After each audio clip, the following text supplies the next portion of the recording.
시청자 여러분 안녕하십니까? 복지TV 뉴스입니다. 지난 1일 세계 장애인의 날을 앞두고 장애계 단체가 서울 고속버스 터미널에 모였습니다. 아직도 갈 길이 먼 장애인 이동권 확보를 위해 한 목소리를 내기 위해서인데요. 김지환 기자입니다. 전동 휠체어를 탄 지체장애인이 시외버스를 기다리지만 한참을 기다려도 버스에 오를 수 없습니다. 버스 안에는 전동 휠체어를 실을 공간도 편의시설도 없기 때문입니다. 눈과 함께 강추위가 시작된 12월의 첫날, 세계 장애인의 날을 이틀여 앞두고 장애계 단체가 서울 고속버스 터미널에 모였습니다. 장애를 이유로 대중교통 이용에 차별이 있어서는 안 된다는데 한 목소리를 내기 위해서입니다.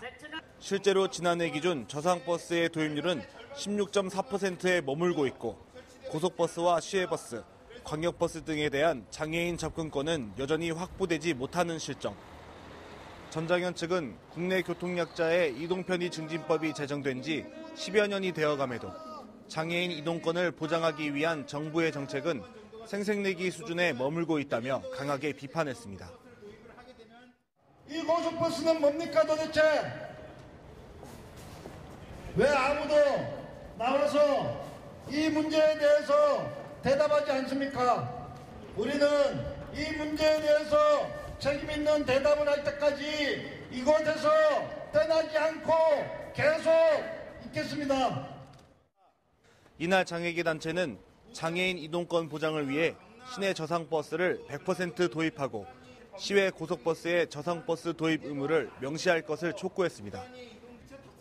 한편 전장현은 기자회견이 끝난 후 고속터미널 노숙농성에 돌입했으며 오는 3일까지 투쟁을 이어간다는 방침입니다. 복지TV 뉴스 김지환입니다. 방과 후 맞벌이 가정의 자녀를 보살펴주는 곳이 돌봄 교실인데요. 초등학교 돌봄 교실에서 근무 중인 전담 인력이 내년부터 해직될 위기에 놓여 있다고 합니다. 김소영 기자입니다. 7년째 초등학교 돌봄 교실에서 일하는 최순자 씨. 비정규직인 최 씨는 오후 1시부터 9시까지 일을 하면서도 고용이 보장되는 날이 오기를 손꼽아 기다려왔습니다. 하지만 최 씨는 내년에는 아이들과 학교 곁을 떠나야 할지도 모릅니다. 전국 학교 비정규직 노조에 따르면 예산이 삭감돼 최 씨처럼 일자리를 잃게 되는 사람들은 강원 지역에서 150명이나 됩니다. 청천벽력이죠. 왜냐하면 지금까지 우리도 올해 1년 무기직이 생기면서 저희들도 이제 그 직종이 이제 무기전을 됐잖아요. 근데 그렇게 약속도 받은 상태였어요. 그러니까 구두이지만 희망을 갖고 있었는데 갑자기 이게 예산 문제로 저는 이제 해고가 된다는 걸 받았는데 도대체 납득할 수도 없고 이걸 받아들일 수가 없어서 충격이죠. 초등돌봄 전담 인력은 교육계의 대표적인 비정규직입니다. 일부는 무기계약직으로 전환됐지만 학교장이나 위탁업체에 고용된 노동자들은 지금 이 순간에도 고용 불안에 시달립니다. 여기에다 같은 일을 하는데도 정규직과 비정규직으로 차별받고 있습니다. 강원도 교육청은 내년도 정부 방침이 아직 내려오지는 않았지만 올해처럼 운영하기는 어렵다는 입장입니다. 무상 돌봄을 약속했던 정부가 관련 예산을 93억 정도만 편성했습니다. 그래서 강원도교육청은 교당 1명의 돌봄 전담사를 유지할 수밖에 없는 형편입니다. 저희들도 매우 안타깝게 생각합니다. 학교 비정규직의 일자리가 위기를 맞으면서 돌봄 교실 운영에도 차질이 우려됩니다. 복지TV 뉴스 김소연입니다. 서울에 살고 있는 중증장애인 가운데 절반 이상이 정기적인 건강검사를 받아본 적 없는 것으로 나타났습니다. 국가인권위원회가 발표한 중증장애인 건강권 실태 조사에 따르면 서울에 살고 있는 중증장애인 52%는 경제적 부담이나 치료 효과가 없을 것 같다는 이유로 정기 건강검진을 받은 적이 없는 것으로 나타났습니다. 또 치과 진료가 필요할 때도 진료를 받은 경험이 없다고 응답한 장애인이 55%에 달했고 응답자들은 병의원을 이용하거나 진료를 받을 때 의사들이 장애 특성 이해와 배려가 부족한 점, 경제적 부담이 가장 불편한 점이라고 밝혔습니다. 전남 신안군의 한 사회복지시설에서 계집애 감금되는 등 심각한 인권 침해를 당한 장애인들이 조만간 다른 시설로 거처를 옮겨 심리상담 치료를 받을 예정입니다.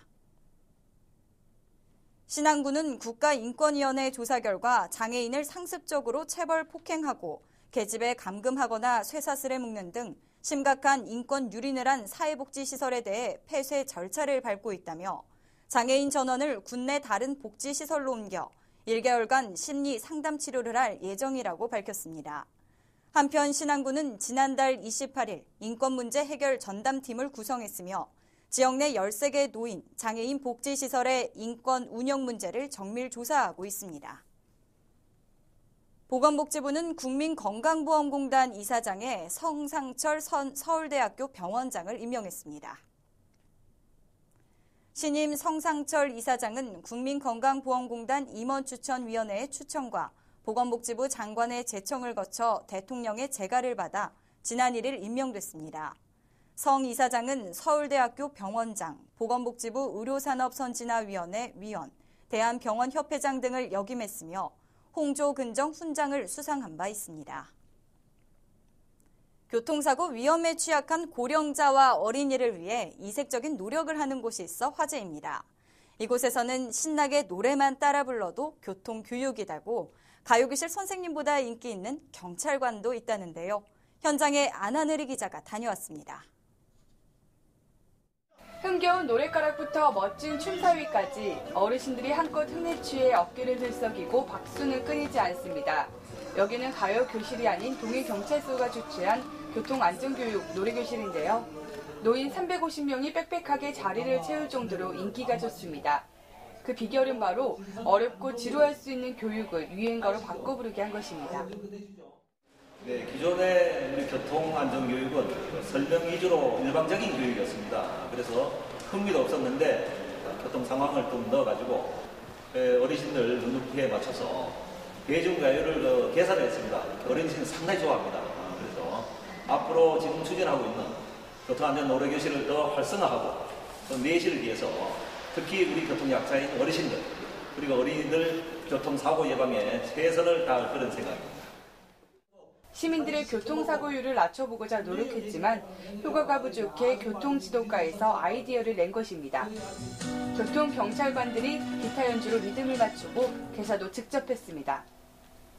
전국 최초 노래교실 형식으로 진행되면서 교육의 이해는 높이고 호응도 매우 좋습니다.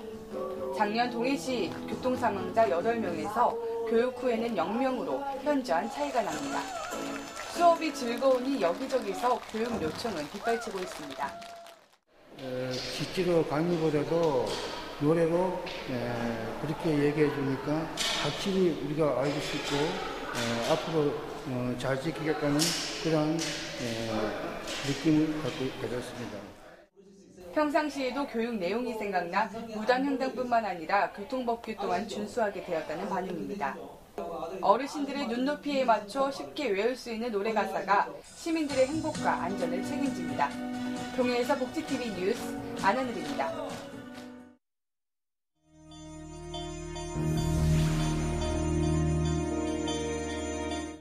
이어서 간추린 뉴스를 전해드립니다. 한국장애인개발원이 장애인 일자리 동향 모니터링지 드림잡 리포트를 발간했습니다. 책에는 장애인 일자리 관련 주요 정책과 국내외 동향 등에 관한 전문가들의 글이 실려 있습니다. 드림잡 리포트는 한국장애인개발원 홈페이지에서 내려받을 수 있습니다. 서울 송파구에서 제16회 우리하나 볼링대회가 열립니다. 풍납종합사회복지관이 주최하는 이번 대회에는 관내에 거주하는 성인 장애인 50여 명이 참가해 그동안 갈고 닦은 실력을 겨루게 됩니다. 탐라 장애인 종합복지관이 3일부터 5일까지 제14회 서예교실 작품 전시회를 개최합니다. 아름다운 출발, 다시 서는 열정의 손끝으로를 주제로 열리는 이번 전시회에는 복지관 서예교실 수강생 작품 100여 점이 전시됩니다. 지난 1994년 창립한 이래 97명의 심장병 환우에게 새 생명을 선물한 포항 심장병 후원회가 나눔 행사를 가졌습니다. 포항 심장병 후원회의 밤 행사에는 400여 명의 후원자가 참석한 가운데 홈플러스 죽도점 박정수 씨가 의장상을, 포항시청 구진규 씨가 특별상을 받는 등 감사의 마음을 전하는 시상식이 이어졌습니다. 포항신항의 나진하산 프로젝트의 첫 성과물인 러시아산 석탄을 실은 시범운송 화물선이 입항했습니다. 나진하산 프로젝트는 남한과 북한, 러시아 간의 물류 협력 사업으로 이날은 이강덕 포항시장과 관계자 100여 명이 참석한 가운데 나진하산 프로젝트의 시범운송 화물선 입항 환영식을 가졌습니다. 한편 러시아산 지하자원이 북한을 거쳐 국내로 수입되는 것은 이번이 처음으로 하역된 유연탄은 포스코의 제철 공정에 사용됩니다.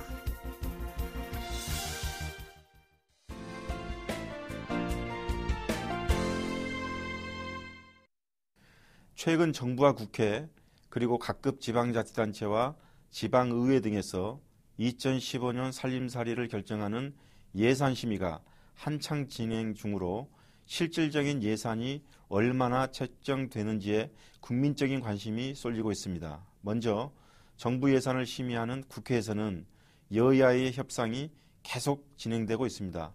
정부가 이번 정기국회에 제출한 2015년 장애인복지 예산안의 주요 사업을 살펴보면 장애인 기초급여를 연간 180만 원에서 244만 원으로 인상하였고 장애수당도 월 3만 원에서 월 4만 원으로 요구하였고 여성장애인 출산비를 1급에서 3급까지였던 것을 6급까지 확대하였고 장애인 활동 지원 서비스를 금년에 5만 4천 명에서 내년엔 5만 8천 명으로 확대하는 등 개인에게 지원되는 수당적 성격의 예산은 대부분 인상안을 요구한 상태입니다.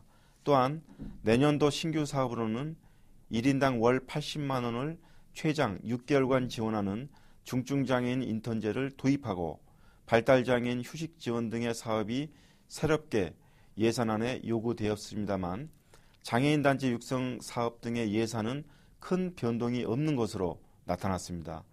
복지부 사업 예산 외에도 장애인 문화체육 예산, 특수교육 예산 및 직업재활 관련 예산 등도 전년보다는 소폭 인상된 안으로 국회 최종 심의를 기다리는 중입니다. 이렇게 정부 예산뿐만 아니라 지난 6.4 지방선거 이후 각 지방자치단체장이 공약한 장애인복지사업 예산안을 처음으로 이번 연말 지방의회의 예산심의에서 결정될 것으로 예상되고 있습니다.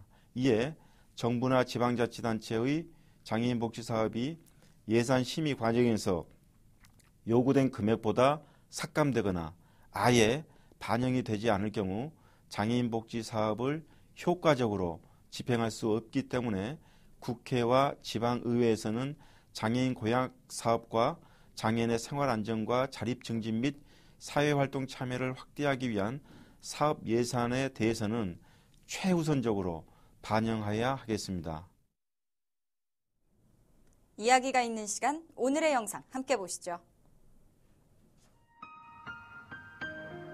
여기 두 장의 사진이 있습니다. 같은 장소에서 촬영한 두 사진이지만 사진 속 인물은 많이 달라진 듯합니다. 옛 나들이 사진 속 공간을 재활용해 합성한 것인데요. 시민들의 발길을 이끄는 흥미로운 사진 전시회 공원 전시관이 서대문 독립공원에서 열린다고 합니다. 지나간 옛 추억을 되살려 볼 수 있는 좋은 시간이 될 것 같습니다. 어린 날의 추억이 담긴 장소. 다시 찾아보면 크고 웅장하게만 보였던 것들이 작고 아담해진 것을 느낄 수 있는데요. 그만큼 많은 시간이 흘렀다는 뜻이겠죠. 어느덧 연말입니다. 바쁜 삶 가운데 여유 없이 지낸 시간들, 잊고 지낸 소중한 사람들과 행복한 추억 만들어 보시는 것은 어떨까요? 이상으로 복지TV 뉴스를 마칩니다. 시청해주신 여러분 고맙습니다.